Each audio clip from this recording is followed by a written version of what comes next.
It was a school morning on 28 February 2026. Children and teachers were inside Shajareh Tayyebeh Primary School in Minab, southern Iran. Then missiles struck the area, classrooms became wreckage, families were left searching for names, uniforms, notebooks, anything that might tell them who had survived. Iranian officials say more than 175 children and teachers were killed, even allowing for the uncertainty that surrounds any battlefield casualty count. This was not a minor incident at the edge of a war. It was one of the war's defining human disasters. What happens next matters almost as much as the strike itself. At first, President Donald Trump suggested without evidence that Iran might have been responsible for reporting by Reuters, drawing on US officials familiar with the early inquiry, said an internal military review found that US forces were likely responsible. Video and weapons analysis pointed to a Tomahawk cruise missile. The Pentagon then elevated the inquiry to a formal, higher-level investigation led outside Central Command's chain of command. That sounds reassuring. It is not enough. 4 months later, the public still has no final Pentagon account. The most significant reported explanation is chillingly ordinary. Out-of-date targeting data may have failed to distinguish a school from the adjoining Revolutionary Guard compound. A school, Reuters reported, had a years-long public online presence. Satellite imagery showed its functioning as a school years before the strike. This is where the story stops being only about one missile.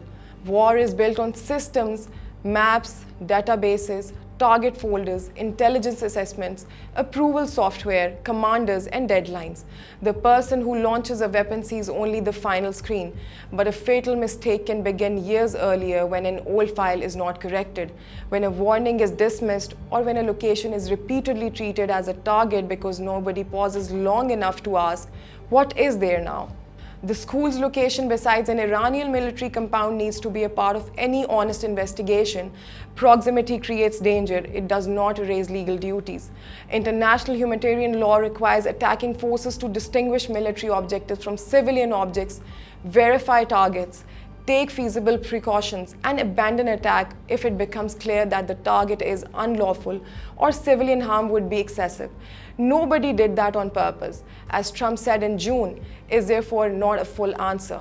Intent matters, yet a mistake can still reveal a catastrophic failure of verification, judgment, and command responsibility. We should also be precise, the final investigation has not been released. No one outside the process can honestly declare its definitive conclusions.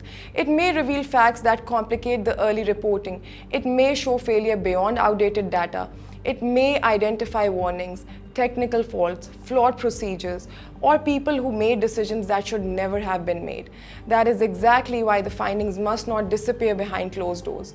A credible report should explain what was targeted, what intelligence was used, when it was last checked, why a school so close to a military site was not protected, what weapon was selected, and whether anyone will face consequences.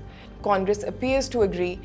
Senators have moved to pressure the Pentagon to submit unredacted civilian harm investigations, including the Minab report. This is not about pretending the war is tidy or that a military investigation automatically proves guilt. It is about refusing to let distance turn dead children into a vague incident.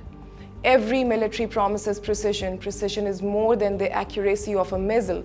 It is the accuracy of the information before the missile is launched. It is the courage to cancel a strike. It is that discipline to admit failure when prevention fails. In Minab, families lost children who should have been learning, playing, and going home. They deserve more than condolences. They deserve the truth, publicly, completely, and before the world moves on.